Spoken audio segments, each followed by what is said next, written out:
അല്ല സുഹൃത്തുക്കളെ, ഇന്ന് നമ്മൾ ചർച്ച ചെയ്യാൻ പോകുന്ന വിഷയം biggest super star Prem Nazir sir ഇല്ലാത്ത എ ബി രാജ് ചിത്രവും ശശികുമാർ സിനിമയും. അതായത് എ ബി രാജിൻ്റെ 98% സിനിമകളിൽ നസീർ സാറാണ് നായകൻ. എല്ലാം സൂപ്പർ ഡ്യൂപ്പർ ഹിറ്റാണ്. 2 പടം മാത്രമേ ഏവറേജ് ആയിട്ടില്ല അവരെ കൂട്ടുകെട്ടിൽ ഇറങ്ങിയതിൽ. നിങ്ങളിലൊരു സ്ത്രീയും മനസ്സേ നിനക്ക് മംഗളും. ബാക്കിയെല്ലാം സൂപ്പർ ഡ്യൂപ്പർ ഹിറ്റുകളാണ്. കുറേ പടങ്ങൾ, നിരവധി സിനിമകൾ. അതേപോലെ ശശികുമാർ നസീർ സാറായിട്ട് 98 പടങ്ങളുണ്ട്. അതിൽ 2 പടം മാത്രമേ പരാജയപ്പെട്ടിട്ടുള്ളൂ. ബാക്കി 96 super duper hit. Super duper hit block buster എല്ലാം അതിൽ പെടും. ശശികുമാർ നസീർ സാർ ഇല്ലാത്ത പടങ്ങൾ കുറച്ച് അപൂർവപ്പെടുത്തിയുണ്ട്. അതിനെക്കുറിച്ച് ഇന്ന് പറയാൻ പോകുന്നു. അതായത് നസീർ സാറിൻ്റെ ഡേറ്റ് കിട്ടാതിരിക്കുമ്പോൾ ശശികുമാർ ചെറിയ ഗ്യാപ്പിൽ വേറ്റ് നടന്മാരിടുന്നുണ്ട്. പക്ഷേ എ ബി രാജ് പറഞ്ഞതെന്ന് പറഞ്ഞാൽ നസീർ സാറിന് കഴിവിൻ്റെ പരമാവധി നമ്മൾ നസീർ സാറിൻ്റെ ഡേറ്റിന് വേണ്ടി ശ്രമിക്കും. ചിലപ്പോൾ അപൂർവമായിട്ട് നസീർ സാറിന് ഡേറ്റ് കിട്ടില്ല, അന്നേരം വേറെ നടന്മാരിട്ടിട്ട് കൊടുക്കും. അതൊന്നും നമുക്ക് ചിന്തിക്കാൻ പോലും കഴിയാത്ത അവസ്ഥയാണ് എ ബി രാജ് ഒരു സ്റ്റേറ്റ്മെൻറ്റ് അതിനുകൊണ്ട്. നസീർ സാറില്ലാത്ത പടത്തെക്കുറിച്ച് നമ്മൾ ചിന്തിക്കലേ ഇല്ല. കാരണം അവർക്ക് ടെൻഷനാണ്. പിന്നെ വിജയിക്കില്ല അറിയില്ല അവർ. മറ്റേത് ഗ്യാരണ്ടിയാണ് നസീർ സാറിന് ഇട്ടിട്ട് പടത്തിൽ. എ ബി രാജിൻ്റെ ആദ്യത്തെ പടം കളിയല്ല കല്യാണത്തിൽ നസീർ സാറല്ല നായകൻ. ആ സമയത്ത് എ ബി രാജ് പുതിയ ആളാണെന്നല്ല, നസീർ സാറിൻ്റെ ഡേറ്റ് കിട്ടിയത് സത്യം ഭാഷാന്നുണ്ടായിരുന്നത്. പടം പരാജയം. പിന്നെ എ ബി രാജിൻ്റെ നസീർ സാറില്ലാത്തൊരു പടമാണ് സൊസൈറ്റി ലേഡി, മധു വിൻസെൻറ്റ്, വൻ പരാജയം. പിന്നെ ഒരു അവകാശം എന്ന് പറഞ്ഞൊരു പടം എടുത്തു നസീർ സാറില്ലാതെ. അത് സോമേട്ടൻ അന്ന് നല്ല മാർക്കറ്റുള്ള സമയമാണ്. ഇവിടെ വരെയെല്ലാം കഴിഞ്ഞിട്ട് നിൽക്കുന്ന സമയമാണ് സോമേട്ടൻ. നസീർ സാറ് കഴിഞ്ഞാൽ പിന്നെ 2ാം സ്ഥാനത്ത് നിൽക്കുന്ന സമയമായിട്ട് കൂടി സോമേട്ടനും വിൻസെൻറ്റും ഒരുമിച്ച് അഭിനയിച്ചിട്ട് പടം പൊട്ടി. ജയനുണ്ട് ചെറിയ രംഗത്ത്. പിന്നെ നസീർ സാറിൻ്റെ ഡേറ്റ് എപ്പോൾ ഇവർക്ക് കിട്ടൂലല്ലോ. അത് അടുത്ത സുഹൃത്തുക്കൾ തന്നെയാണ്. പക്ഷേ എങ്കിൽ എല്ലാ പടത്തും ചില പടത്തിൽ നസീർ സാറിന് പറ്റിയ കഥയായിരിക്കുമല്ലോ ചെറിയത്. അപ്പോൾ നസീർ സാറിന് അത് വേറെ നടനെ ഇട്ടിട്ടുള്ളൂ.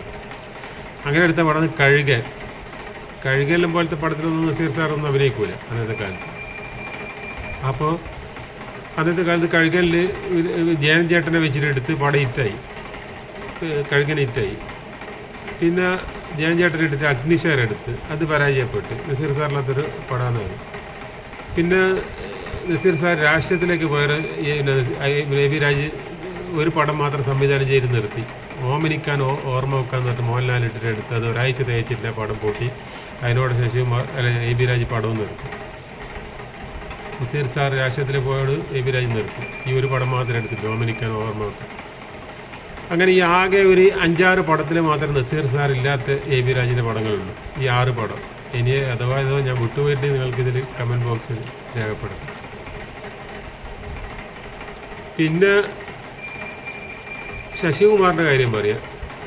ശശികുമാർ നസീർ സാറിനെ വെക്കാതെ ഒരു പടം സംവിധാനിച്ച് കമലഹാസനെ ഇട്ടിട്ട് സ്വിമ്മിംഗ് പൂൾ എന്ന് പറഞ്ഞു.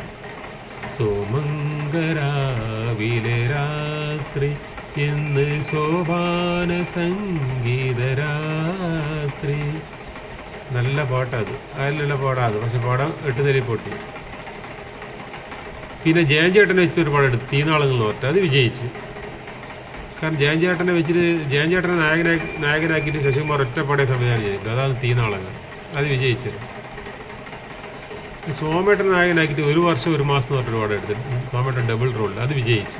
നസീർ സാറില്ലാത്ത പടത്ത് ഇപ്പം ഞാൻ പറയുന്നത് നസീർ സാറിൻ്റെ ഡേറ്റ് കിട്ടാതിരിക്കുമ്പോഴും പിന്നെ ആ ഗ്യാപ്പിൽ ചിലപ്പോൾ നസീർ സാർ ഭയങ്കര തിരക്കിലായിരിക്കും. അപ്പോൾ ഇവർക്ക് വെറുതെ വീട്ടിലിരിക്കാൻ കഴിയില്ല. അപ്പോൾ ഒരു പടം സംവിധാനിക്കും. അങ്ങനെ സംവിധാനം ചെയ്തതിനെ കുറിച്ച് ഇപ്പം പറയുന്നത്. പിന്നെ സന്ധ്യാവന്ദനം, സോമനും സുകുമാരനും, പരാജയം. പിന്നെ പൗരുഷം എന്ന് പറഞ്ഞൊരു പടം എടുത്ത് അത് ഏവറേജ്. പിന്നെ ധ്രുവസംഗം എന്നിട്ട് സുകുമാരനെ വെച്ചിട്ട് പരാജയം. പിന്നെ കാട്ടരുവി എന്നിട്ട് സുകുമാരനെ മമ്മൂട്ടിനെ ഇട്ടിട്ട് ഒരു പടം എടുത്ത് ശശികുമാർ, അതും പരാജയം. പിന്നെ ഇവരെ സോമനും സുകുമാരനും ശശികുമാർ വിട്ട്. പിന്നെ പോകുന്നത് മോഹൻലാലിൻ്റെ അടുത്തേക്കാണ്. അപ്പോഴത്തേക്ക് നസീർ സാർ രാഷ്ട്രീയത്തിൽ ഇറങ്ങിയല്ല. പിന്നെ ശശികുമാറിനും എ ബി രാജിനൊന്നും ഡേറ്റില്ല. നസീർ സാർ കംപ്ലീറ്റ് രാഷ്ട്രീയത്തിലിറങ്ങി. ആ സമയത്ത് ഇറങ്ങുന്ന പടങ്ങളാണ് മോഹൻലാലിനെ വെച്ചിട്ട്. പിന്നെ സ്വന്തമയുടെ ബന്ധമയുടെ അത് വിജയിച്ച്. പിന്നെ അഴിയാത്ത ബന്ധങ്ങളെടുത്ത് അതും വിജയിച്ച്. പിന്നെ കുഞ്ഞാറ്റ കിളികൾ എന്ന് പറഞ്ഞെടുത്ത് അതും വിജയിച്ച്. പിന്നെ അങ്ങോട്ട് പൊട്ടാൻ തുടങ്ങി. എൻ്റേത് മാത്രം പൊട്ടി. പിന്നെ മനസ്സിലൊരു മണിമുത്ത് അതും പൊട്ടി. പിന്നെ ശോഭരാജ് അതും പൊട്ടി. അതിന് മുമ്പ് കൊലകൊമ്പെന്ന് പറഞ്ഞൊന്ന് എടുത്തു, അതും പൊട്ടി. സോമനും മോഹൻലാലും. പിന്നെ 7 മുതൽ 9 വരെ നെട്ടെടുത്ത് മോഹൻലാൽ, രതീഷ്, സോമൻ ഇവരെല്ലാം അഭിനയിച്ചു, അതും പൊട്ടി. ഇത് തുടർച്ചയായി പൊട്ടിക്കൊണ്ടിരിക്കുമ്പോൾ അതിന് മുമ്പ് ഒരു 10-ാം മുതി എന്ന് പറഞ്ഞ പടം എടുത്ത് അത് വിജയിച്ചത്. പക്ഷേ ഈ പൊട്ടുന്നതിൻ്റെ ഇടയിൽ ഒറ്റൊരു പടം വിജയിച്ചുള്ളൂ, 10-ാം മുതി, ബാക്കിയെല്ലാം പൊട്ടി. പിന്നെ ശോഭരാജിന് ലാസ്റ്റ് എത്തിയവർ ഒരുമിച്ച പടമാണ് മോഹൻലാലും ശശികുമാർ, അവരോട് അവർ അവിടെ നിർത്തി. പിന്നെ ശശികുമാർ സുരേഷ് ഗോപിനെ ഇട്ടിട്ടെടുക്കാൻ തുടങ്ങി. അങ്ങനെ നാഗപഞ്ചമി എടുത്തത് പിക്നിക്കിൻ്റെ റീമേക്കാണ്. പടം പൊട്ടി പാളീസായി. പിന്നെ അതിന് ശേഷം രാജവായിച്ചെന്ന് പറഞ്ഞിട്ട് സുരേഷ് ഗോപിനെ ഇട്ടിട്ട് പിന്നെ എടുത്തു, അതും പൊട്ടി. അത് ഒരാഴ്ച തേച്ചില്ലെന്ന് തോന്നുന്നു. പിന്നെ മാസ്റ്റർ രഘുവിനെ ഇട്ടിട്ട് ഒരു പടം എടുത്തു, പാടാത്ത വീണയും പാടും. അതോടെ ശശികുമാർ പിന്നെ വീട്ടിലിരിപ്പായി, പിന്നെ സൈഡായി. അതിനോടെ പടവും തീർന്നു. പിന്നെ നസീർ ശശികുമാർ കോംബോ പോലെ പിന്നെ ശശികുമാറിന് സ്വപ്നം കാണാൻ പോലും പറ്റിയില്ല ആരെയും വെച്ചിട്ട്. 98% വിജയാന്നല്ല നസീർ ശശികുമാർ. എത്രയോ പടങ്ങൾ, 98 പടത്തിൽ 96 പടങ്ങളും വിജയം. ഇവിടെ ഇപ്പോൾ 10 പടം എടുത്തതിൽ 4 പടം വിജയം, ആ ബാക്കി 6 പടം പൊട്ടൽ, അങ്ങനെയായി. അതോടെ ശശികുമാർ വീട്ടിലിരിപ്പായി. അതിൻ്റെ ഇടയിൽ ശശികുമാർ അതിന് മുമ്പ് ഒരു എൻ്റെ മകൻ എന്ന് പറഞ്ഞിട്ട് മമ്മൂട്ടിനിട്ടൊരു പടം എടുത്തു, അത് വിജയിച്ചിരുന്നു. പക്ഷെ അതിനുശേഷം മമ്മൂട്ടിനെ പിന്നെ എടുത്തില്ല. പടം വിജയിച്ചിട്ടും മമ്മൂട്ടിനെ എടുത്തില്ല. പിന്നെ മധുച്ചേട്ടനെ വെച്ചിട്ട് ഒരു പടം സംവിധാനം ചെയ്തു, ദിവ്യദർശനം, അത് വിജയിച്ചിരുന്നു. പക്ഷെ പിന്നീട് മധുച്ചേട്ടനെ എടുത്തിട്ടില്ല ശശികുമാർ.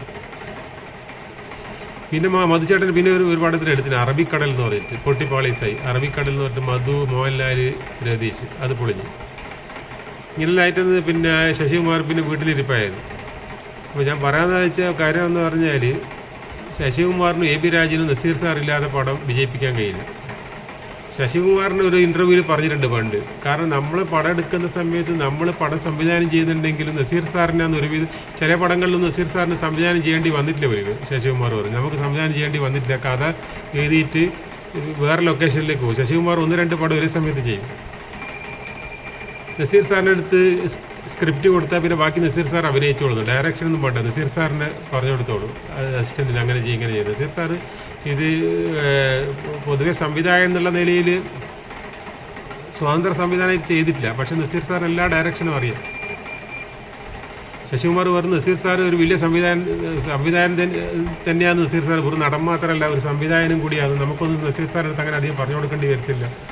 ചില പടങ്ങൾ നമ്മൾ കഥ എഴുതിയിട്ട് അസിസ്റ്റൻ്റ് അടുത്ത് കൊടുത്തിട്ട് പോക്കാതെ ബാക്കി നസീർ സാർ വന്ന് അഭിനയിച്ചിട്ട് പോയിക്കോളും. അല്ല നസീർ സാറിന് ഒറ്റയ്ക്ക് തന്നെ ചെയ്യാൻ അറിയാം. ബാക്കിയുള്ള നസീർ സാറിൻ്റെ കയ്യിൽ നിന്നിട്ട് നസീർ സാർ ചെയ്യും. ഓക്കെ.